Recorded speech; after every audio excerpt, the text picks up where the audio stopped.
રાજકોટના મવડીના અર્જુન જ્વેલર્સમાં કેશિયરે ₹1.99 કરોડની આચરી છેતરપિંડી, માલિકે નોંધાવી ફરિયાદ। રાજકોટના મવડી વિસ્તારમાં આવેલા જાણીતા અર્જુન જ્વેલર્સમાં વિશ્વાસઘાત અને છેતરપિંડીની એક મોટી ઘટના સામે આવી છે।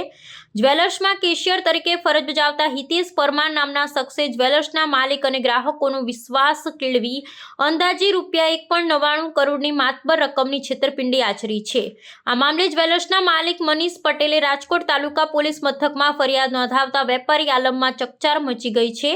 આરોપી કેશિયર હિતેશ પરમાર જ્વેલર્સમાં આવતા ગ્રાહકોને સોના ચાંદીના દાગીના ખરીદવા માટેની વિવિધ આકર્ષક સ્કીમો, લકી ડ્રો અથવા માસિક રોકાણ યોજનામાં રોકાણ કરવા માટે પ્રલોભન આપતો હતો। ગ્રાહકો દ્વારા જે નાણાં જમા કરવામાં આવતા હતા તે નાણાં હિતેશ જ્વેલર્સના ખાતામાં જમા કરવાને બદલે પોતે જ ચાઉ કરી જતો હતો। લાંબા સમયથી ચાલી રહેલી આ ગેરરીતિની જાણ જ્યારે માલિકને થઈ અને હિસાબો તપાસવામાં આવ્યા ત્યારે ચોંકાવનારો ખુલાસો થયો કે કુલ ₹1.99 કરોડની રકમની ઉચાપત કરવામાં આવી છે। રાજકોટ તાલુકા પોલીસે મનીષ પટેલની ફરિયાદને આધારે આઈપીસીની સંબંધિત કલમો હેઠળ છેતરપિંડી અને વિશ્વાસઘાતનો ગુનો નોંધી વધુ તપાસ હાથ ધરી છે। ફરિયાદ નોંધાતા જ આરોપી કેશિયર હિતેશ પરમાર ફરાર થઈ ગયો છે।